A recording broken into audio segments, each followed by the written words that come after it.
Bueno, pues nos da mucho gusto estar en el puerto de Veracruz. Hemos estado visitando Veracruz en varias ocasiones. En 2 meses hemos estado en 6 días en Veracruz. Por las conmemoraciones estuvimos cuando los tratados de Córdoba, estuvimos también hace como 2 meses aquí, llevamos a cabo una evaluación sobre seguridad. Estuvimos cuando el huracán, acabamos de estar también evaluando los apoyos a damnificados. Ayer, con la conmemoración de los 200 años de la Armada, y ahora de nuevo aquí en Veracruz.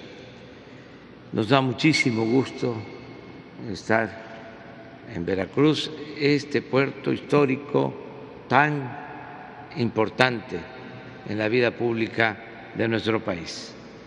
Vamos a informar sobre la situación de seguridad en Veracruz, es el tema, y terminando vamos a abrir para preguntas y respuestas.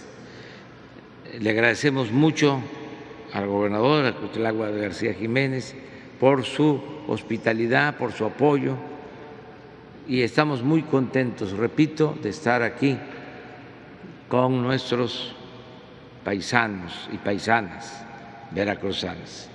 Entonces, vamos con Cuitlahua y luego el almirante Ojeda va a dar el informe sobre seguridad.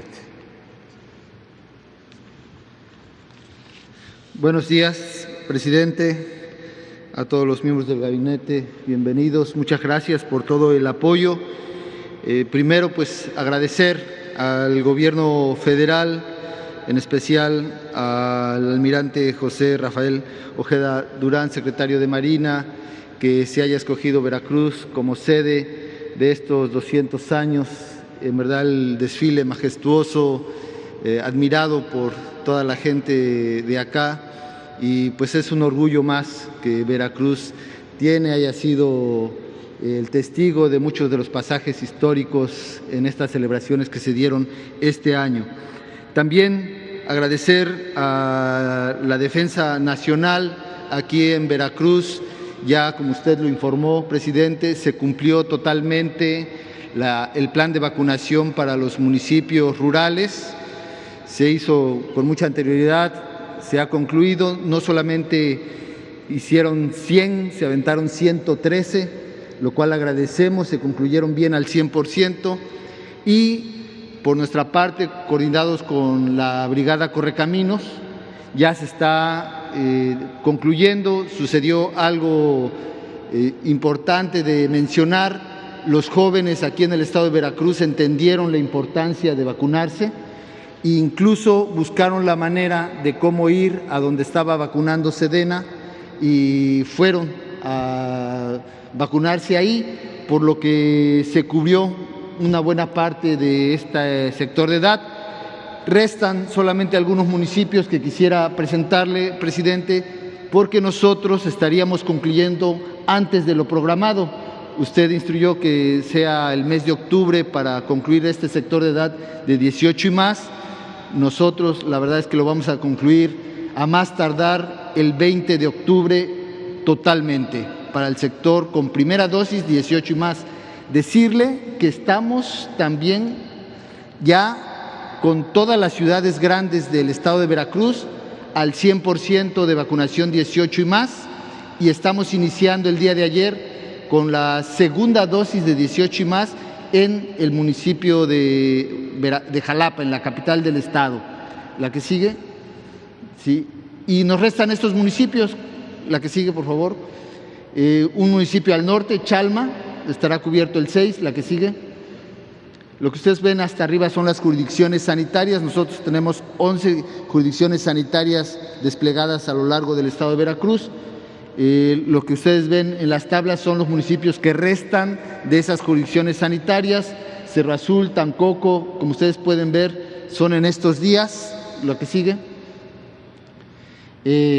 Coatzintla, Cazones de Herrera, en la jurisdicción sanitaria de Poza Rica, son los únicos que faltaban, de 18 y más.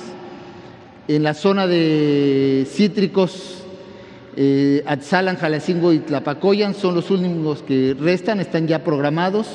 La que sigue. En la zona central de la capital solamente restaban Jicotla, Nehuayocan, Rafael Lucio y Coatzintla, ya están programados. También en la zona serrana del centro de la capital del estado, en la región centro de la capital del estado, Jilotepec, Perote, Coatepec, Altotonga y Emiliano Zapata, ya están programados. La que sigue. Sí, en la zona cafetalera de Córdoba solamente restaban Atoyac, Amatlán, Huatusco y Coscuametepec, ya están programados. En la zona de Orizaba ya están, los únicos que restaban eran estos 4. Buena parte de los jóvenes de estos municipios fueron ya vacunados por Sedena, pero sin embargo vamos a atenderlo porque así estaba la programación. También en la zona de Nogales, Rafael, San Andrés, Tenejapan, Tlilapan, ya están programados. La que sigue. Como ustedes pueden ver, todas las fechas son antes del 20 de octubre. Esta, por ejemplo, es el 13 al 15, Mariano Escobedo, Río Blanco, Camerino Z Mendoza. La que sigue, por favor. Estos serían de los últimos, porque la antigua, Puente Nacional y Tlaliscoyan serían los últimos 3 y están programados del 18 al 20 de octubre. El día 20 de octubre es la última fecha en que se programó y con esto concluiríamos. Estas son más al sur, la zona del Papaloapan, Carlos Zacarrillo, Rodríguez Clara, Tres Valles, Tierra Blanca, Isla, ya están programados. Sayula de Alemán, Lerdo de Tejada, Oluta, San Andrés, Tuxtla, Santiago Tuxtla, Soconusco ya están programados, y Aguadulce, Izhuatlán del Sureste y Chinameca.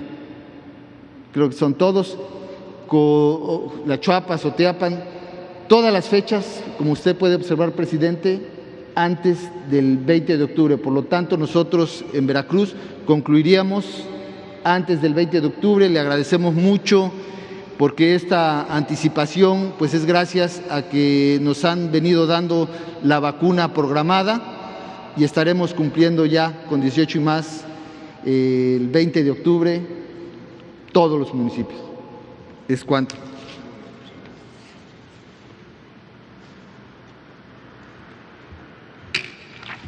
Con su permiso, señor presidente, vamos a dar la situación de seguridad pública aquí en el estado.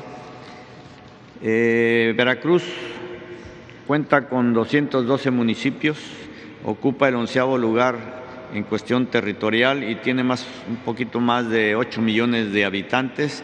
Aquí en la gráfica podemos ver los municipios que tienen mayor número de habitantes aquí en el estado de Veracruz, desde luego el puerto, Jalapa, Coatzacoalcos, Córdoba, Poza Rica, San Andrés Tuxtla y Papantla son los más habitados aquí en el estado. En lo que se refiere a las incidencias delictivas de las situaciones que pasan aquí en el estado, vamos a ir viendo una por una. La que sigue, por favor. En lo que se refiere al secuestro, es una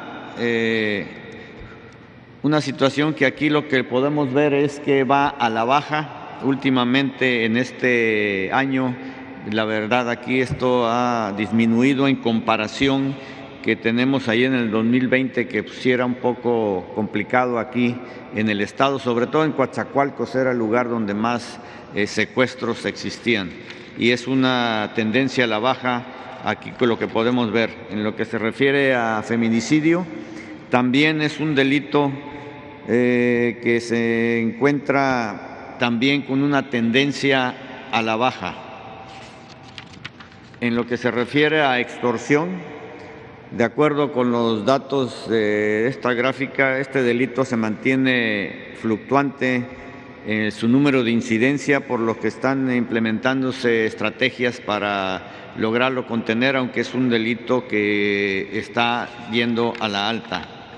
En lo que se refiere a robo de transportistas, también es un delito que en el 2020 pues sí tuvo cierta relevancia. En lo que va de este año, las estrategias están ayudando a que este delito, aunque parezca la gráfica ahí que su tendencia va elevándose, pero últimamente digamos que en estos últimos meses la tendencia se puede decir que es a la baja. En lo que se refiere a robo de negocios, en agosto del 21 se registraron 436 casos y también es un delito que va tendiendo a la baja.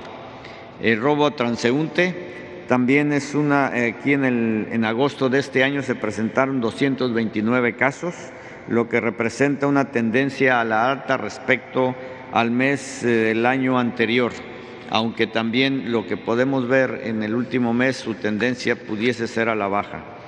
El robo de transporte es un delito que también lo podemos ver y ha ido, aunque en este mes ha disminuido, pero es una tendencia a la alta. En lo que se refiere a homicidio doloso, ocupa el 17º lugar a nivel nacional. En el agosto de este año se presentaron 92 casos y pues una considerable tendencia a la baja. Lesiones dolosas, se puede observar en la gráfica en los últimos 4 meses se ha logrado disminuir esta incidencia y es un delito que lo tenemos a la baja. Robo a casa habitación, también desde los 4 meses anteriores, donde la tendencia, lo que podemos ver es que la tendencia es a la baja. En agosto se ha observado un aumento un poco considerable de 21 con respecto al mes del año pasado. En el mismo mes tenemos cierta tendencia que este delito nos está yendo a la baja también. El homicidio doloso por entidad federativa en la presente administración al mes de agosto ocupa el 8º lugar con respecto a la media nacional y por cada 100,000 habitantes ocupa el lugar 17 con respecto a la media nacional, 44 casos con respecto a 68 de la media nacional. Los municipios con mayor incidencia, pues desde luego está Veracruz, está también Jalapa, Coatzacoalcos, Córdoba y con lo que podemos ver aquí en la gráfica. La que sigue, por favor. Fuerza de Seguridad del Estado. Las Fuerzas de Seguridad del Estado tenemos 6,183 elementos que los tienen distribuidos en 3 zonas, la zona norte, centro y sur. Aquí lo que podemos ver que hay 24 delegaciones, 3 cuarteles, C4 tienen 7 y C5 1. Y tránsito público tenemos 64 y transportes públicos 19.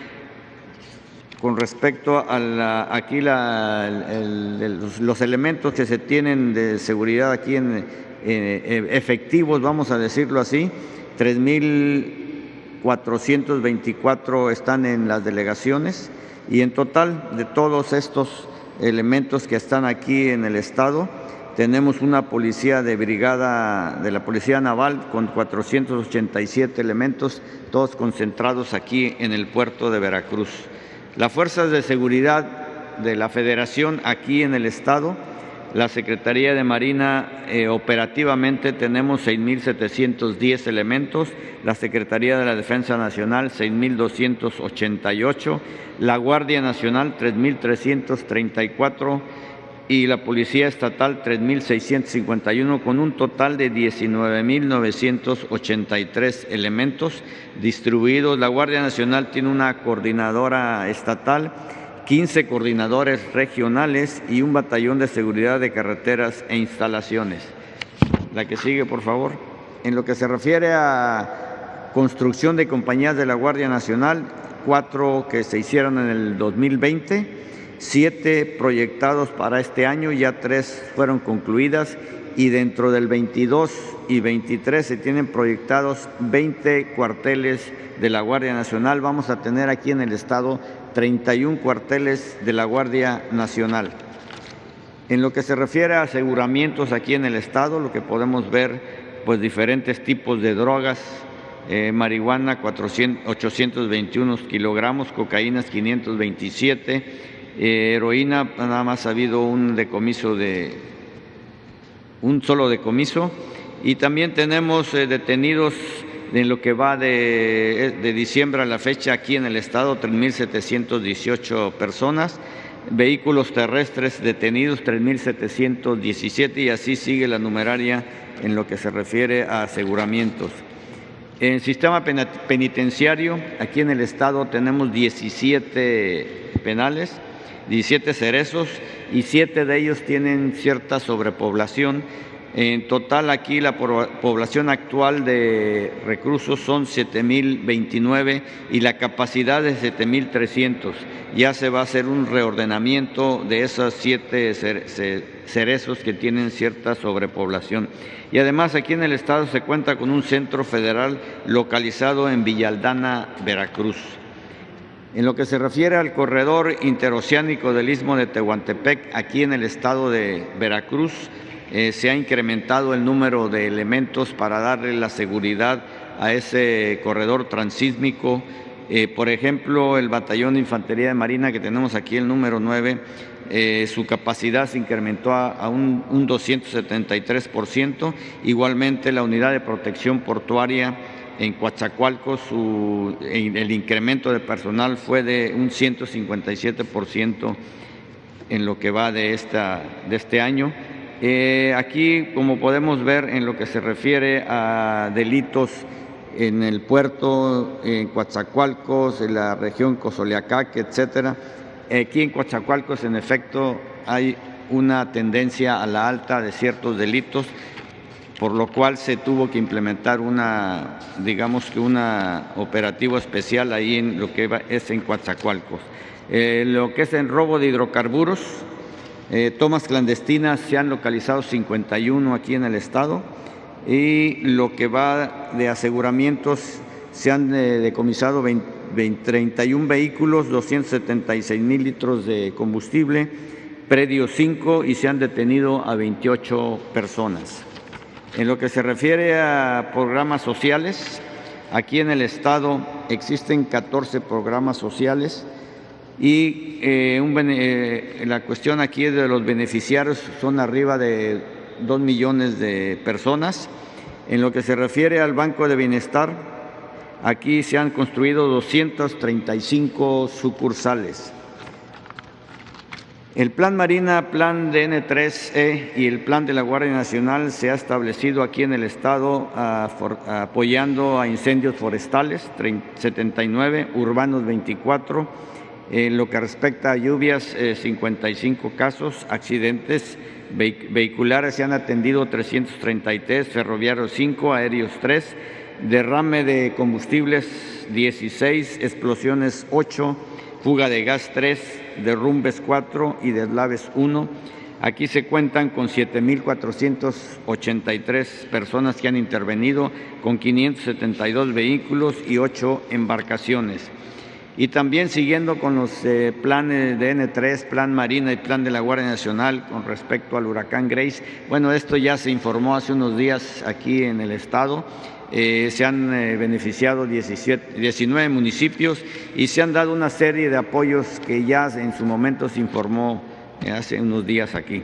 En lo que se refiere también a ese Plan Marina, pero con respecto a lo que es la vacunación, aquí se han empleado 25 aeronaves, 955 vehículos, 66 horas de vuelo en total.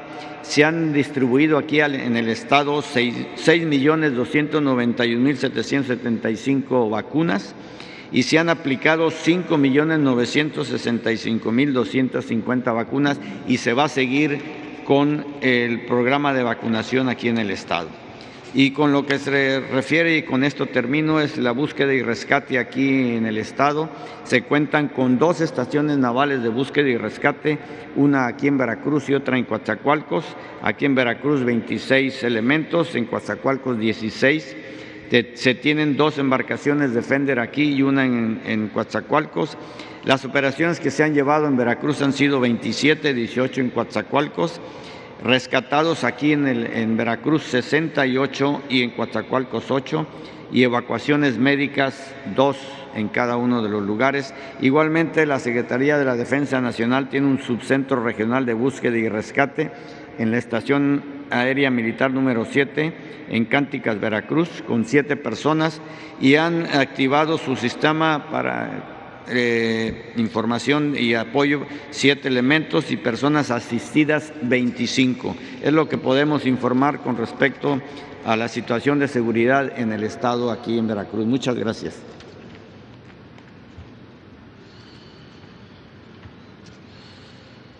Bueno, pues si les parece, comenzamos.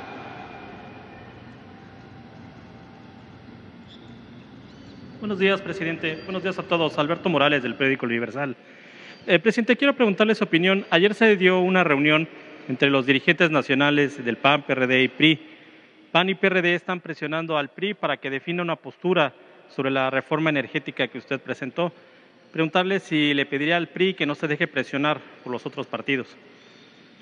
Pues cada quien tiene que asumir su postura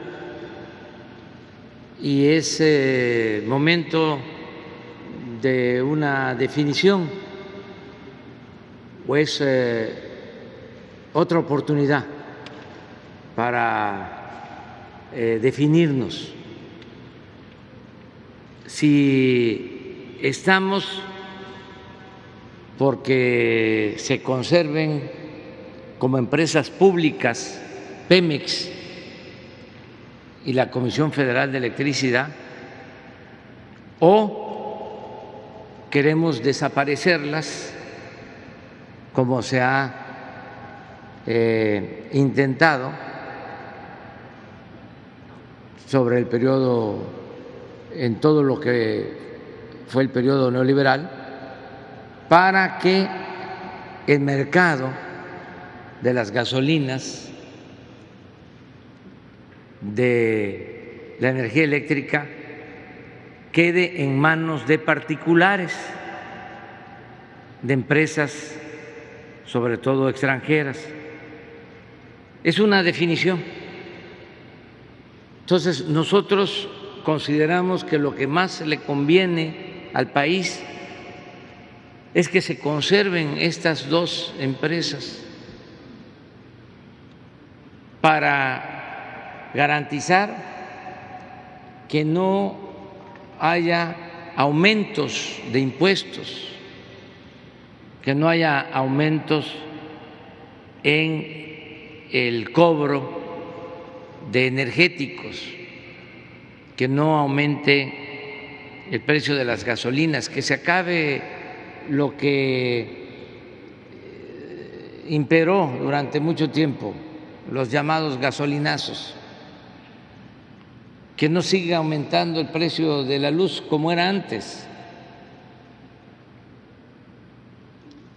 Entonces, nosotros pensamos que lo que más conviene es fortalecer a Pemex, fortalecer a la Comisión Federal de Electricidad, desde luego limpiando a Pemex y a la Comisión Federal de Electricidad de corrupción, pero no dándole el mismo trato y a veces hasta ninguneando a Pemex y a la Comisión Federal para darle mayor oportunidad en el mercado a empresas como Shell, empresas extranjeras, o Iberdrola, empresa española que se introdujo durante el periodo neoliberal y empezó a monopolizar todo lo relacionado con la producción de la energía eléctrica. Entonces, son dos posturas. Si el PRI decide continuar apoyando la privatización, como lo hicieron desde el gobierno de Salinas, porque ahí se toma la decisión de apostar a poner los bienes del pueblo y de la nación al mercado, a llevar a cabo la transferencia de empresas públicas, convertirlas en empresas privadas, por eso es privatizar. Con Salinas se dio la alianza entre el PRI y el PAN. Acuérdense, el PAN respaldó el proyecto de Salinas de privatizar bancos, empresas públicas, y avanzaron en la privatización de Pemex y de la industria eléctrica. Y ya se fueron juntos. Para los jóvenes es importante que sepan que el PRI se fundó en 1929. Después de la Revolución habían muchos partidos regionales y Plutarco Elías Calles los une y se constituye un partido, el Partido Nacional Revolucionario, PNR, partido único. Solo se había creado 10 años antes el Partido Comunista, 1919, y el antecedente del PRI, el PNR, en 1929. Luego el PRI, o el PNR de entonces, se transforma en Partido de la Revolución Mexicana, 1938, cuando era presidente Lázaro Cárdenas del Río. 1938, porque tiene que ver mucho el tiempo, política es tiempo. Ese año es el año de la expropiación petrolera. Al año siguiente, 1939, se funda el PAN. ¿Por qué un año después de la expropiación petrolera? Porque a los conservadores de entonces no les gustó la política popular y patriótica del general Cárdenas y fundaron el Partido de Acción Nacional.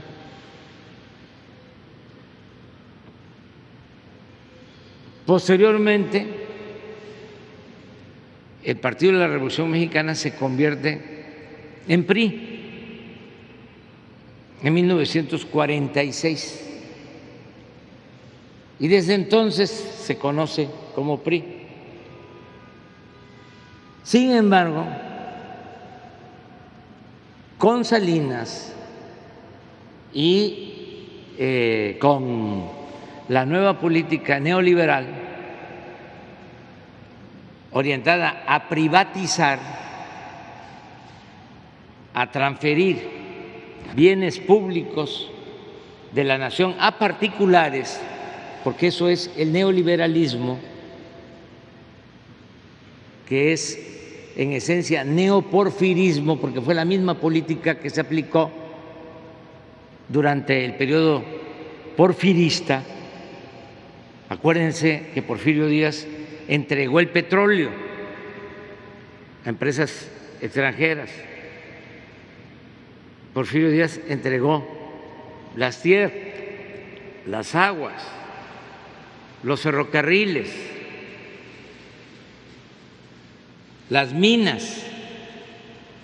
Entonces, cuando se habla de neoliberalismo, para nosotros el antecedente es el porfiriato, por eso hablamos que es neoporfirismo.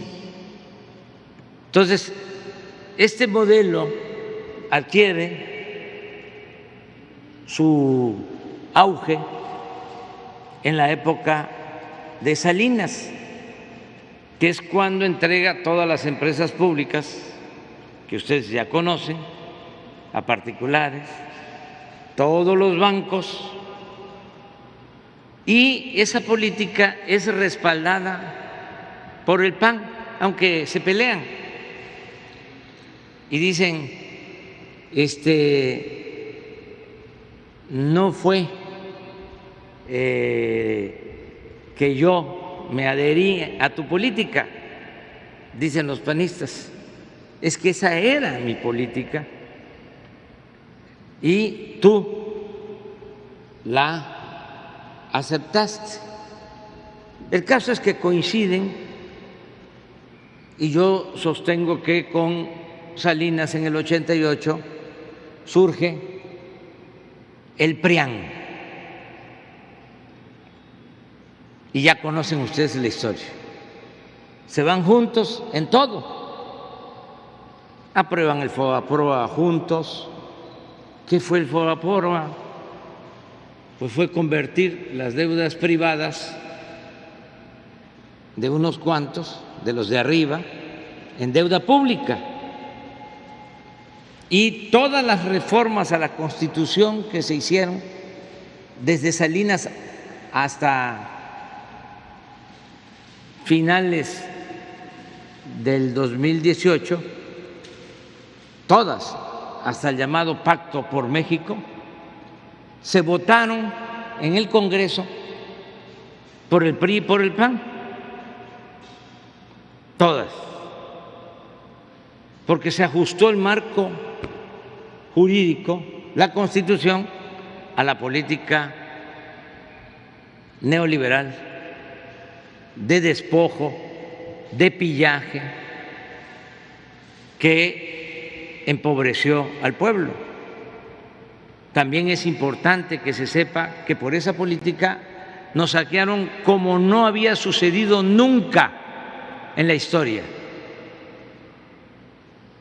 No se puede comparar el saqueo colonial de 3 siglos, se quedó corto con relación al saqueo que se llevó a cabo en 3 décadas de la aplicación de la política neoliberal. Ahora, por eso es muy buena tu pregunta, nosotros queremos fortalecer a la Comisión Federal de Electricidad, que no se destruya la Comisión Federal de Electricidad, porque el plan era darle toda la preferencia a las empresas privadas, al grado de que cerraron plantas de la Comisión Federal de Electricidad, las dejaban que se convirtieran en chatarra, lo que hicieron con la industria petroquímica. ¿Se acuerdan que aquí en Veracruz, en el sur, había una industria petroquímica importantísima? No dejaron nada, fierros viejos. La abandonaron para privatizar la industria petroquímica.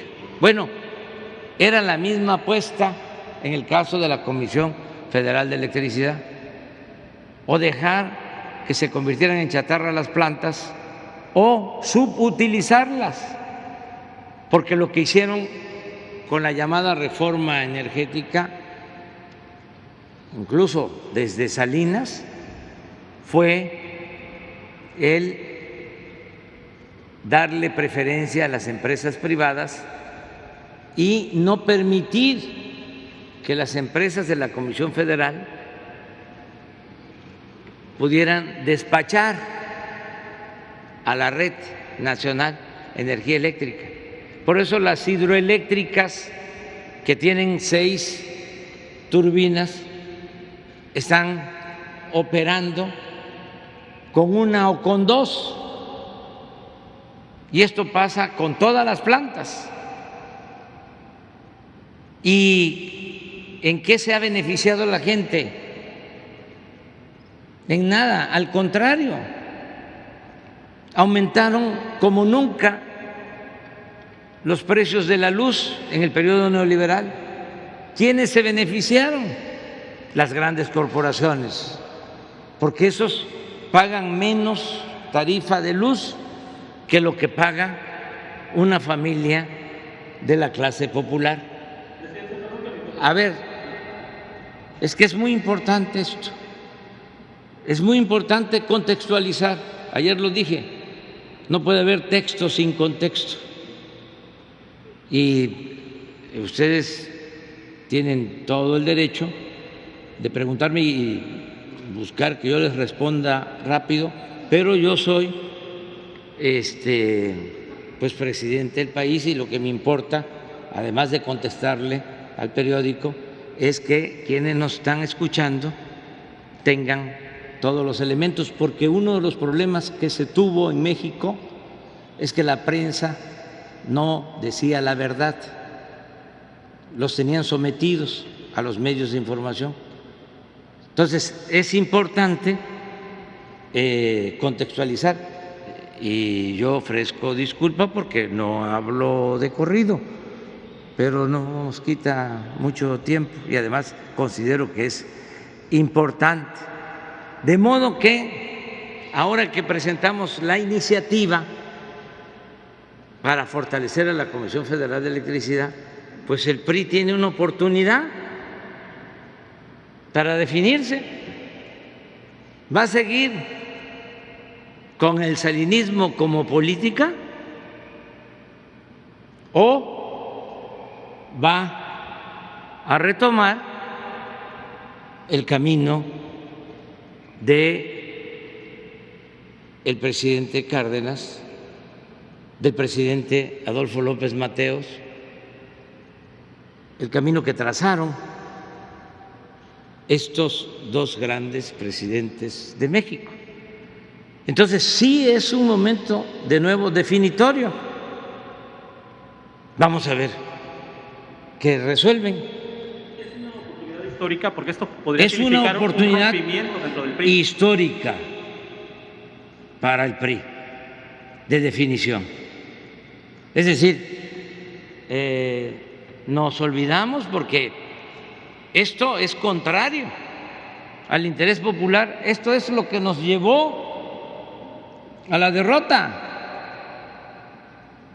El salinismo, las privatizaciones, el olvidar al pueblo, el entregarse a las empresas particulares, sobre todo extranjeras, el aliarse con los conservadores. Les estoy diciendo de que el PAN surgió para oponerse a la política popular y patriótica del general Cárdenas.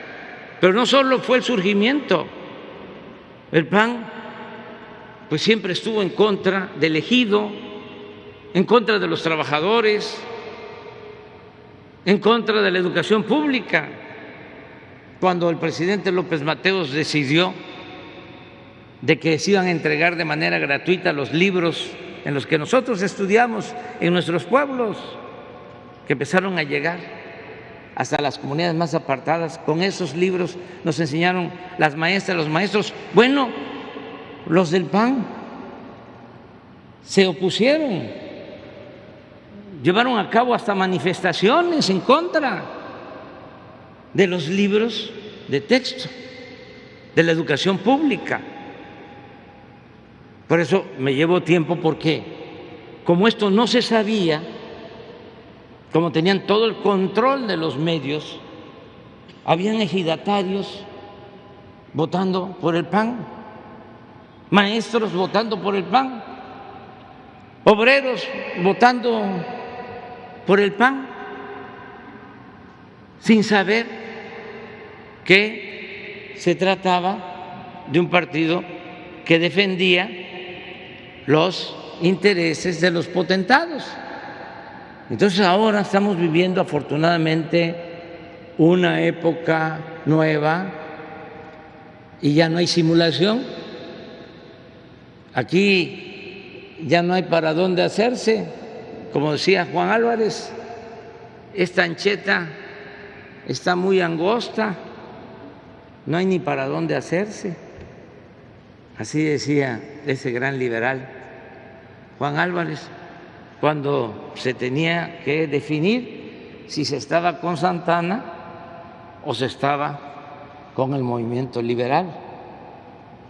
Entonces, ahora van a decidir qué se hace con esta reforma. Nosotros ya cumplimos,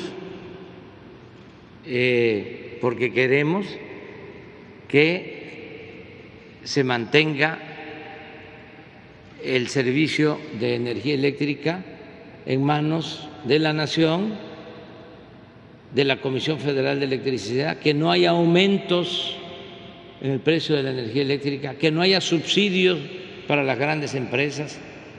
Pero además, a ver, que me digan en qué se beneficia el pueblo con las leyes actuales que tienen que ver con el manejo de la industria eléctrica. ¿Qué no aprendemos de lo que pasa en otros países? Y no solo es España, Estados Unidos ha tenido varias crisis en su industria eléctrica. La más reciente fue el apagón de más de un mes por las heladas. Nos afectó también a nosotros. ¿En cuánto tiempo lo resolvimos con los trabajadores de la Comisión Federal de Electricidad? En una semana. Y ellos tardaron un mes en resolverlo. ¿Cómo está España ahora?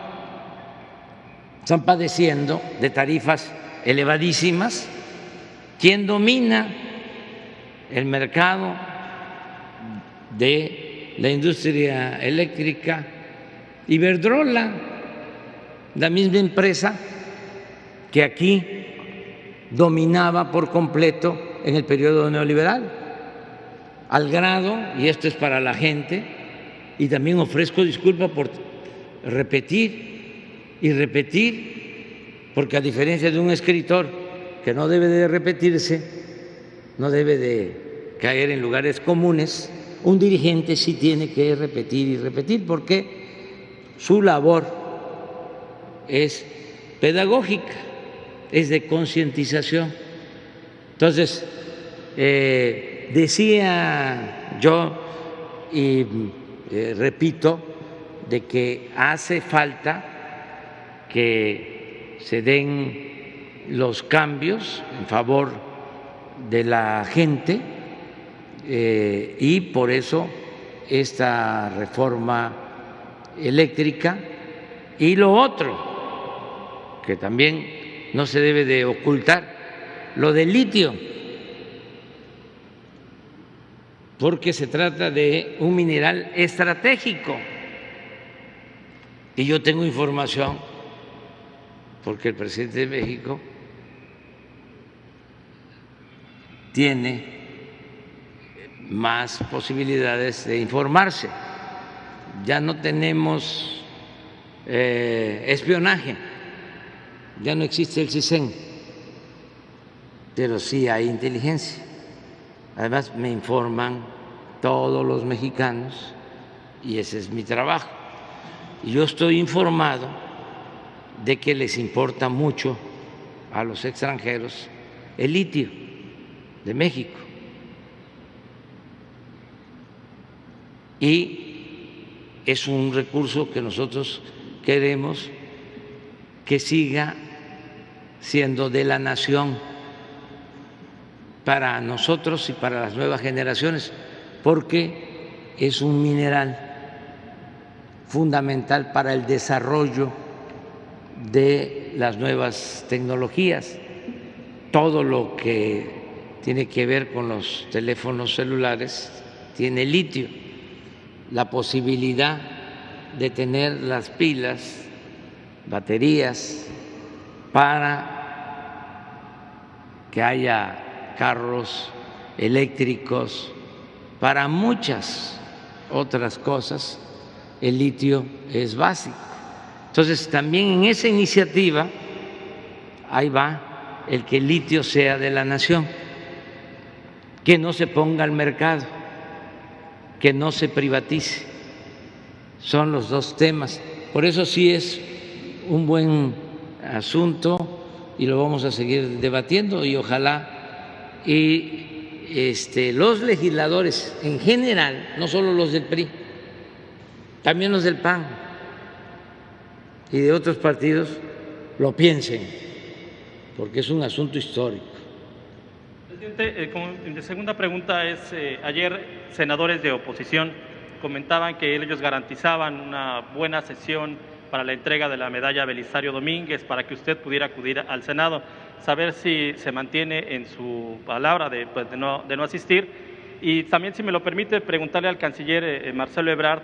Tengo entendido que este viernes se va a llevar a cabo la reunión de alto nivel con el gobierno de Estados Unidos en materia de seguridad. Si nos podría adelantar un poco los temas o la agenda. Sí, en lo que corresponde a la asistencia al Senado, ya fijé mi postura. Creo que fue muy merecido otorgar la medalla Belisario Domínguez a la maestra Ifigenia Martínez. Es una mujer extraordinaria. No quiero hablar de su edad, porque es de mal gusto hablar de la edad de las personas, y más cuando se trata de damas que uno quiere tanto. Pero es una mujer llena de vigor, de entusiasmo. Es admirable y tiene una historia importantísima.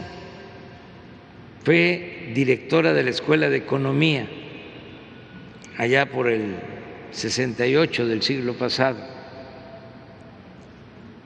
en el mejor tiempo de la Escuela de Economía de la UNAM, porque también la Escuela de Economía de la UNAM la revolcaron con la política neoliberal. Pero en los mejores tiempos la maestra fue la directora y fue de las iniciadoras de los estudios sobre desigualdad social en México. De modo que como profesional es de primera, una economista muy reconocida por todos, de todas las tendencias políticas se le reconoce a la maestra Ifigenia. Pero además, por si fuese poco, fue fundadora de la corriente democrática que se creó con el licenciado Porfirio Muñoz Ledo, con el ingeniero Cárdenas, para iniciar esta nueva etapa en la vida pública del país. Está como legisladora, siempre ha estado activa, y en lo personal la quiero mucho, la estimo, le tengo afecto, y me da tristeza no poder acompañarla. Estuve cuando se entregó la medalla, aunque ella no participó porque está enfermita, doña Rosario Ibarra, que también es otra mujer única, excepcional, de primera. Entonces sí estuve, pero ahora una legisladora dio a conocer de que me iban a enfrentar, y es una situación muy bochornosa, porque cuando se trata de protestas de mujeres, uno tiene que ser mucho más respetuoso, muchísimo más respetuoso. Y no tiene caso,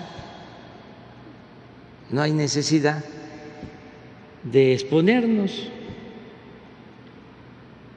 No es Andrés Manuel, es la investidura presidencial y tiene que haber respeto. Entonces, como el bloque conservador andan muy enojados, como lo digo en la carta, que se está cumpliendo lo que decía Juárez, el gran presidente Benito Juárez, que decía que el triunfo de la reacción era moralmente imposible. Como se está cumpliendo eso, pues están muy molestos, porque ya no pueden engañar. Ya la doctrina de la hipocresía está en decadencia, el doble discurso, la doble moral, ya eso no funciona, ya la gente no cree en eso. Engañaron durante mucho tiempo aquí en Veracruz y en otras partes, les dieron la oportunidad a los conservadores y lo que hicieron fue lo mismo, robar. Bueno, aquí en Veracruz, ahí se los dejo de tarea, pero qué diferencia había entre un partido y otro si los que dominaron en Veracruz hasta hace poco venían de lo peor del PRI, de lo peor del PRI, y se convirtieron en panistas y engañaron a la gente. Yo venía aquí y decía yo, ¿qué está pasando con mis paisanos? Los están choreando. Pero todo tiene su tiempo. La gente dijo basta. Al pueblo, decía Lincoln, se le puede engañar una vez, 2 veces, pero no se le puede engañar toda la vida. Yo ahora festejo, admiro, me quito el sombrero frente a mis paisanos veracruzanos, porque están completamente despiertos, avivados, avispados, porque así han sido siempre los veracruzanos. Fue un mal momento que se vivió. ¿Cómo es que este pueblo tan consciente, despierto, lo recuerdo perfectamente bien, de los pueblos más avanzados, más politizados, de repente se apaga, se somete y empieza a aplaudirle a rufianes y se deja engañar, se deja manipular, pero ya se acabó con esa pesadilla. Pero a ver, Marcelo.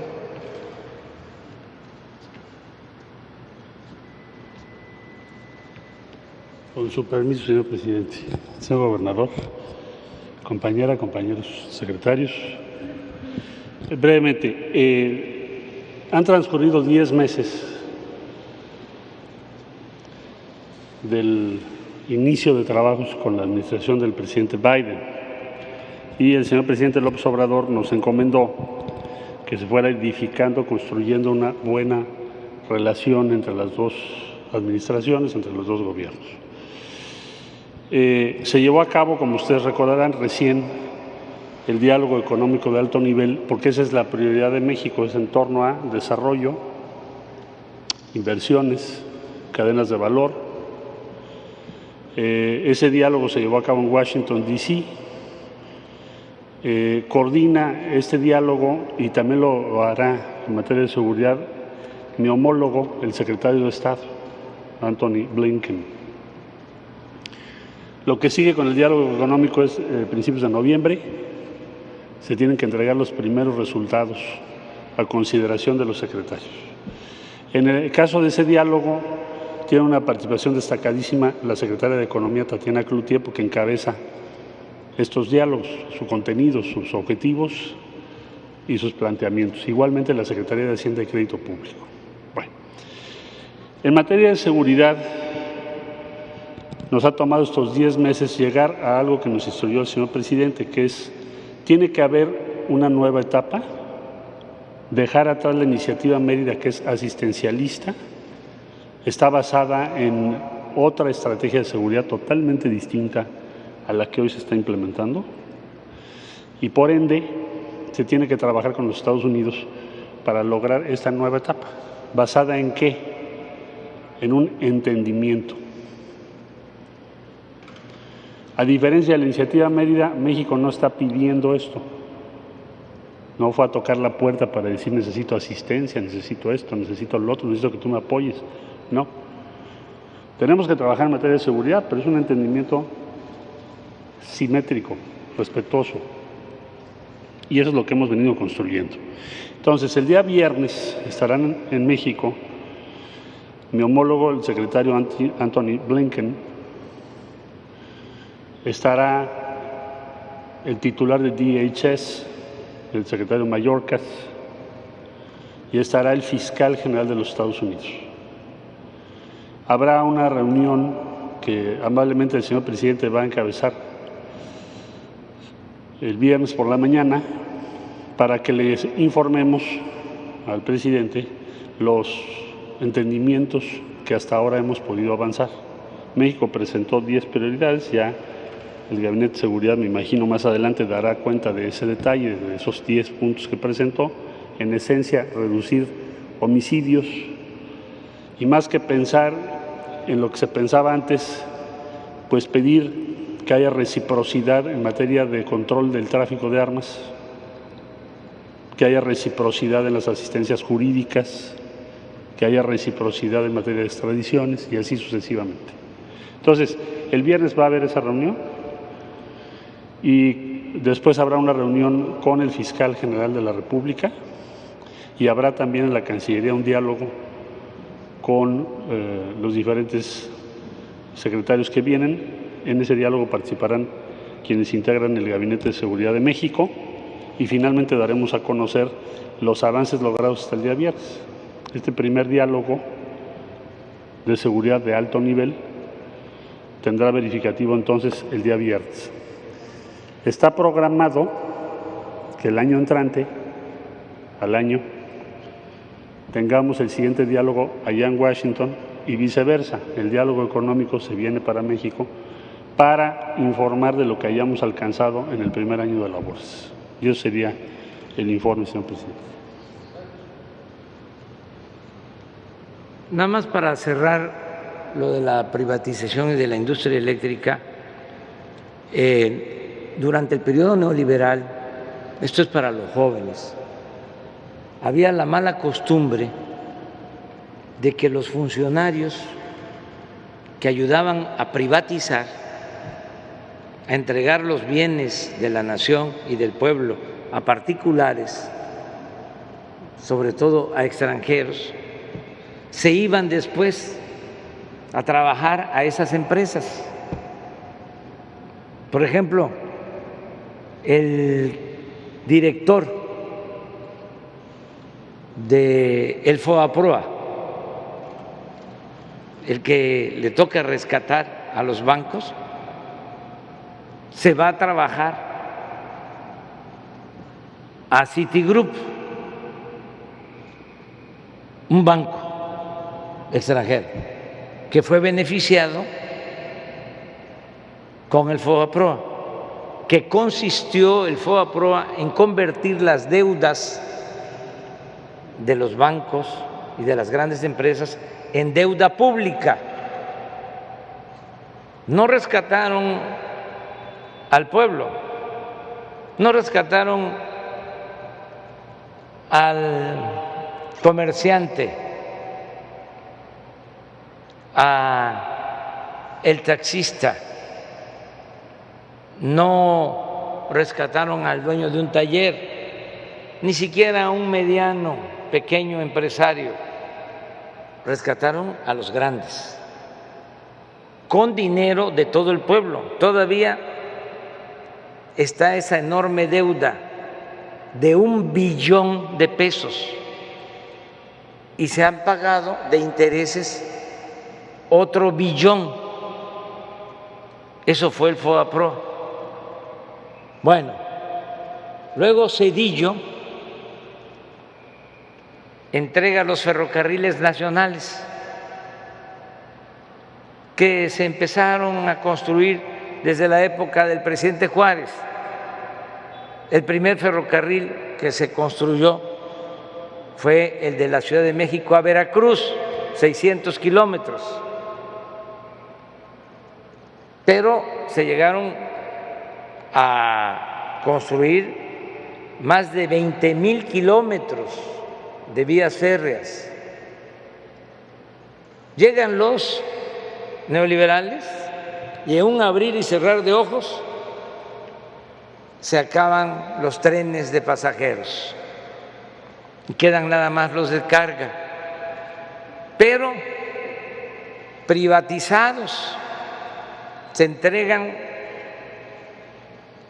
miles de kilómetros de vías férreas a 2 grandes empresas. Hay una empresa ferrocarrilera que tiene 15,000 kilómetros de vías férreas y la otra como 10,000. Bueno, a una de esas empresas extranjeras se fue a trabajar Ernesto Zedillo. Él termina su gobierno. Durante su mandato privatiza los ferrocarriles y cuando termina se va a trabajar de empleado de esa empresa extranjera. Lo mismo pasa con Iberdrola. Empiezan a recibir concesiones y esta empresa española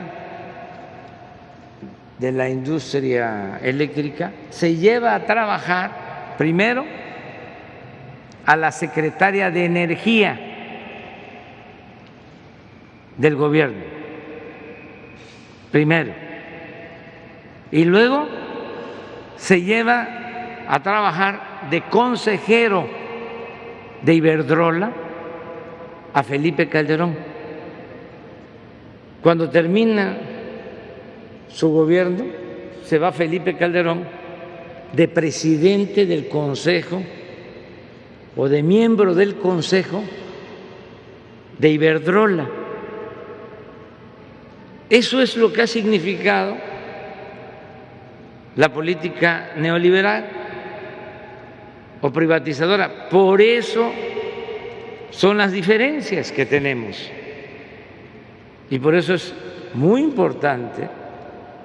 Estamos viviendo tiempos muy importantes, no nos podemos quejar de que ahora se estén definiendo de nuevo los proyectos de nación. Son 2 proyectos de nación distintos y contrapuestos, y cada quien va a decidir de qué lado de la historia se va a colocar. Nada más para terminar de redondear lo que preguntaste, es que es muy importante, porque sí hay que estar pendientes para ver qué van a resolver en la Cámara de Diputados y en la Cámara de Senadores. Bueno, vamos a darle la palabra a alguien de Veracruz, y si es mujer, mejor.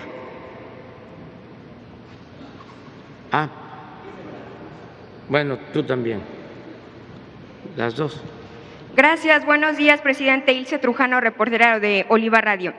El 15 de noviembre va a iniciar la zafra en Veracruz. Productores han señalado que requieren apoyos de la Federación y del Estado. Esa es mi primera pregunta. ¿Hay un plan estratégico para impulsar a esta industria? Me paso a la segunda pregunta. Bueno, la primera, si ustedes se han dado cuenta, aquí en Veracruz, que es donde hay más ingenios azucareros de todo el país, no hemos tenido en el tiempo que llevamos en el gobierno, afortunadamente, conflictos cañeros. Sí lo notan, ¿verdad? O lo destaco para que se advierta. Antes habían muchos problemas. ¿Por qué ahora no hemos tenido tanto problema? Porque conseguimos,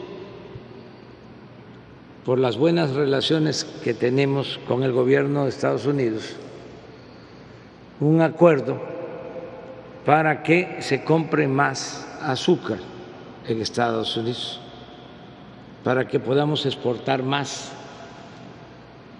Y esto ha permitido un mejor precio y con esto se ayuda a los productores y desde luego a los trabajadores, porque un ingenio es un centro de trabajo muy importante, porque cuando a un ingenio le va bien, pues le va bien al productor, le va bien al trabajador, le va bien al comerciante, al transportista, al mecánico. Cuando un ingenio se cierra, pues es desolación, es crisis. Entonces, afortunadamente vamos bien. De todas formas, vamos a seguir ayudando, vamos a seguir apoyando, porque lo que decidimos es garantizar mercado, primero. Y segundo, ya también estamos entregando apoyos directos. Algunas factorías también resultaron afectadas por el huracán. ¿Habría alguna acción inmediata para que puedan echar a andar? En el caso de los cañeros, estamos ayudando, entregándoles un apoyo. Antes no los tomaban en cuenta. Lo que era antes el Procampo no incluía a los cañeros. Ahora el programa Producción para el Bienestar incluye a los cañeros y se les va a seguir ayudando en todo. Gracias. Mi segunda pregunta va respecto al proceso de descentralización. Va, detenido, ¿no? Este proceso aquí en Veracruz está con agua y todavía no está esta transición al 100%. ¿Qué avance puede dar respecto al tema? Muchas gracias. Va a cumplirse con ese compromiso de descentralizar, y aquí en Veracruz va a estar en efecto con agua. No hemos podido cumplir porque se presentó lo de la pandemia y esto nos impidió llevar a cabo los cambios, pero es un compromiso que tengo. Ahora sí que es una asignatura pendiente y sí se va a cumplir. Estamos en eso. Sí va a estar con agua en Veracruz. Gracias. A ver, de una vez la compañera. Y luego un compañero, tú eres Veracruz también, y luego un compañero de México. O si si los compañeros de México son solidarios, le damos a los de Veracruz. Gracias, presidente. Claudia Montero, del Calor Político. Hay una organización civil que le hace una petición para que pueda intervenir con respecto a la situación de la Torre Centro aquí en el puerto de Veracruz, a la cual usted hizo un llamado ya desde hace algunos meses. Hasta el momento hay un amparo que está permitiendo que siga la edificación de esta construcción. Por tanto, hay preocupación de esta organización y por ello le piden de manera directa que se puede intervenir al respecto, dado que incluso señalan que el juez que emitió este amparo pues es familiar de uno de los accionistas. Esto mencionado por el propio gobernador. Bueno, vamos a apoyar, porque en efecto no se debió dar este permiso para construir ese edificio con tanta altura aquí, en el centro histórico.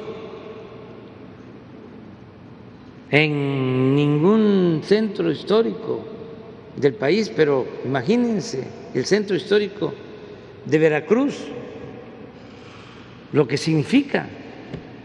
Es toda la historia de México, toda la historia de México.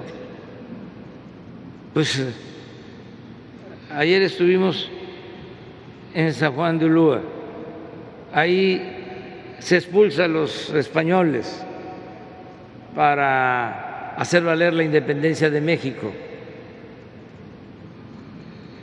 Por eso la conmemoración de los 200 años de la Armada de México en Veracruz. La Armada de México y Veracruz son sinónimo. 4 veces heroico el puerto de Veracruz por la expulsión de los españoles en 1825, por enfrentar a los franceses la primera vez que nos invadieron en 1838, la llamada Guerra de los Pasteles. ¿Por qué se le llamó la Guerra de los Pasteles? Porque los franceses reclamaban de que se le debía un dinero a un señor de un restaurante de Tacubaya, en la Ciudad de México, a un pastelero, puro pretexto, porque lo que querían era llenar el espacio que estaba dejando España y seguirnos manteniendo como colonia. 1838. La defensa del puerto, el entonces liberal Antonio López de Santana pierde su pierna y a partir de ahí tienen que pues ponerle una pierna, una pata de palo, en el 38. Luego el 47, cuando la invasión estadounidense, cuando nos quitan la mitad del territorio. Aquí se defiende a México, se defiende a la patria. Luego, 1914, la otra invasión estadounidense. Aquí dan su vida a los veracruzanos, hasta comerciantes, incluso extranjeros, españoles, libaneses y desde luego los marinos que dan su vida. Pero aquí estamos hablando 4 veces heroica, pero no se contempla de que aquí estuvo preso Benito Juárez, 1853, por enfrentar la dictadura santanista, la tiranía de Santana. Y aquí, 6 años después, Juárez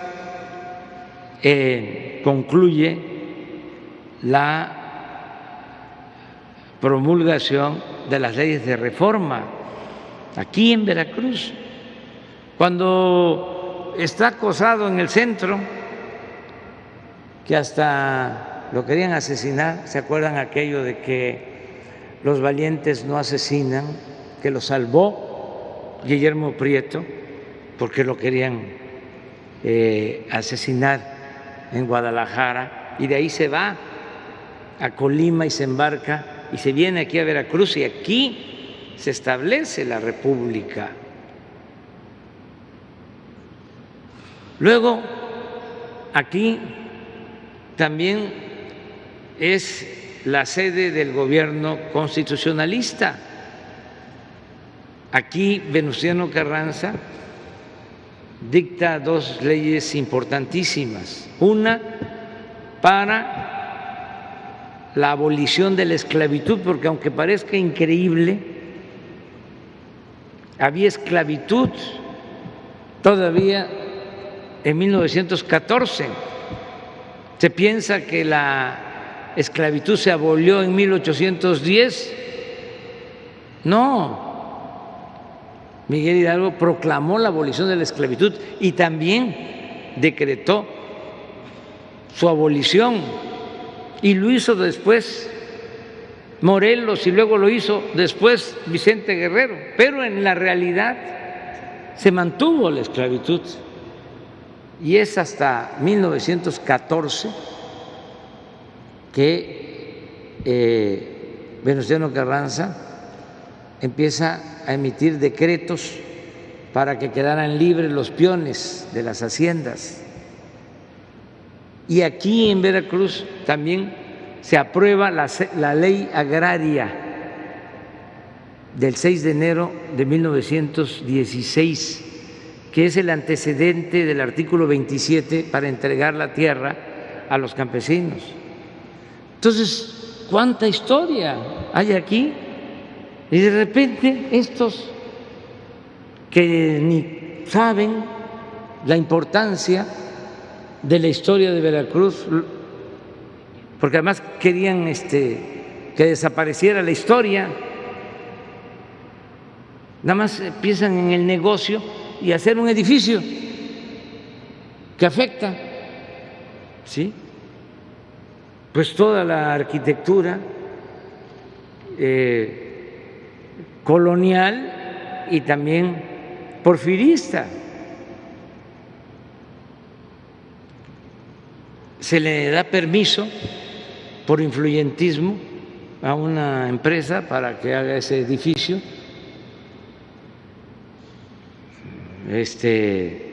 feo, horrendo,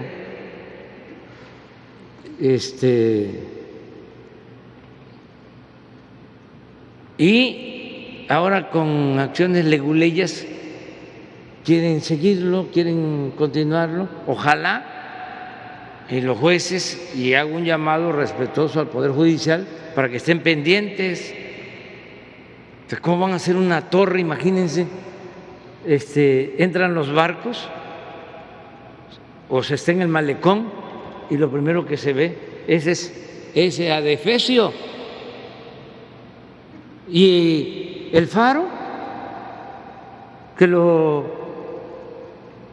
construyó Porfirio Díaz, y el malecón, que lo construyó Porfirio Díaz, y la fortaleza de San Juan de Ulúa de la época colonial, eso no tiene ninguna importancia.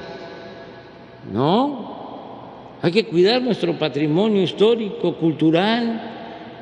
El que no sabe de dónde viene no va a saber nunca hacia dónde va, y ya no es un asunto de nosotros, es algo que tiene que ver con las nuevas generaciones, con nuestros hijos, nuestros nietos. Ya nosotros vamos de salida. Ayer tomamos una decisión que la quiero también informar a los veracruzanos. Vamos a restaurar todo, el fuerte, todo, el castillo, cárcel, que lo fue en su momento, de San Juan de Ulúa. Hago ese compromiso y lo va a hacer la Secretaría de Marina. Vamos a hablar con el INAH para que ellos ayuden en toda la reconstrucción, pero la Secretaría de Marina se va a hacer cargo para reconstruir el castillo, el fuerte de San Juan de Ulúa, por toda la historia. Es algo bellísimo que está en el abandono, además es toda la historia. No solo fue Juárez, ahí estuvieron presos revolucionarios veracruzanos que fueron precursores de la revolución. Desde antes de que Madero convocara al pueblo a tomar las armas, ya los veracruzanos de Acayucan, Santanón y otros ya estaban luchando por la justicia y los agarraron y los encerraron, no a Santanón, pero sí a otros. San Juan de Ulúa, aquí estuvieron revolucionarios que traían del norte, los líderes de la huelga de Cananea, los trajeron para acá y salieron 5 años después, cuando triunfa la revolución maderista. Diegues y otros estuvieron presos acá en San Juan de Ulúa. Entonces tenemos que recordar eso y mantener nuestra memoria histórica. Pues sí lo vamos a hacer. Y le pido, sí, por favor. El edificio de torre que está aquí cerca está en la completa ilegalidad. Lograron permisos del nivel municipal con documentos que no sustentaban completamente ni por la parte de protección civil ni por la parte de medio ambiente.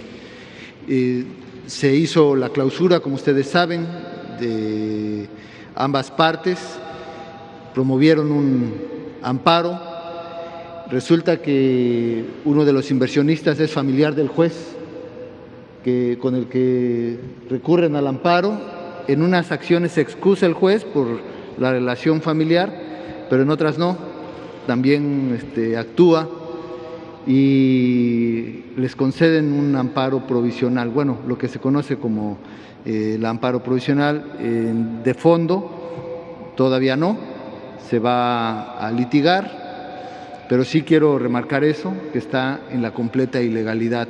Lamentablemente, por argucias, convencieron a un juez de que les otorgara ese amparo provisional.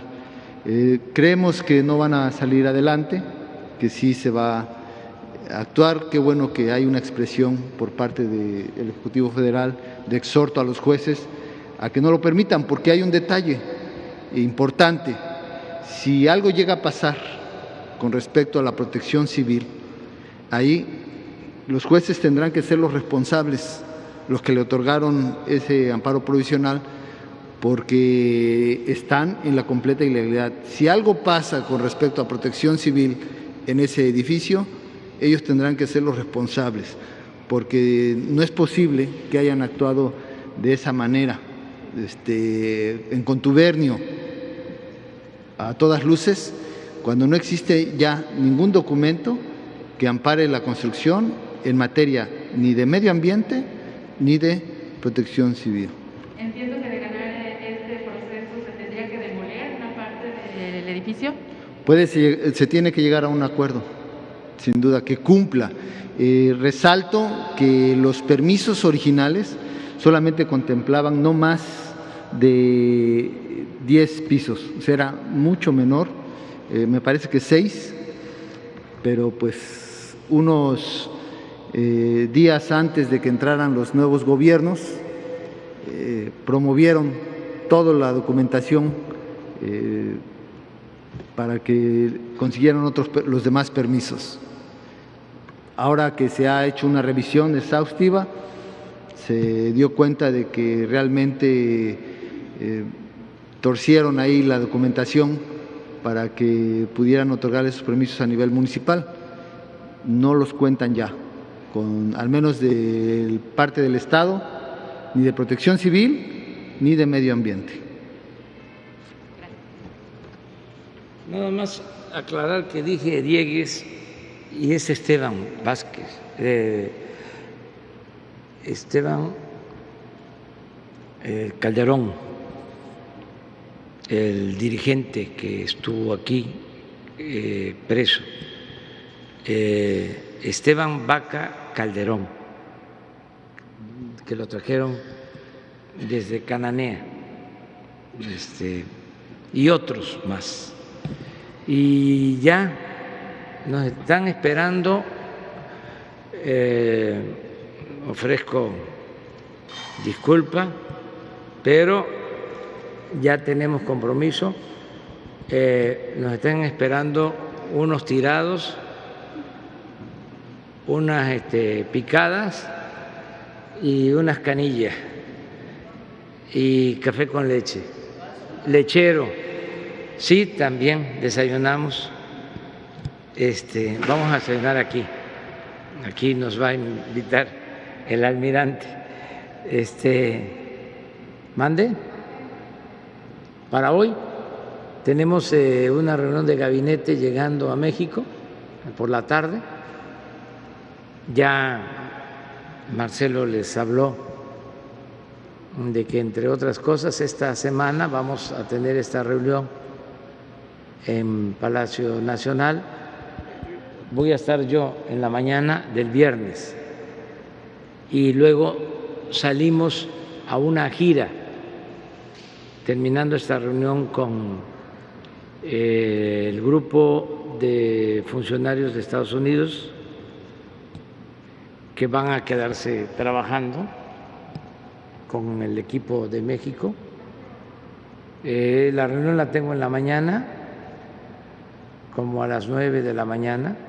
Terminando la conferencia, tenemos esa reunión, es desayuno, reunión-desayuno con los funcionarios que vienen de Estados Unidos, desde luego el embajador de Estados Unidos en México, que ha estado muy activo buscando que lleguemos a acuerdos en materia de cooperación para el desarrollo.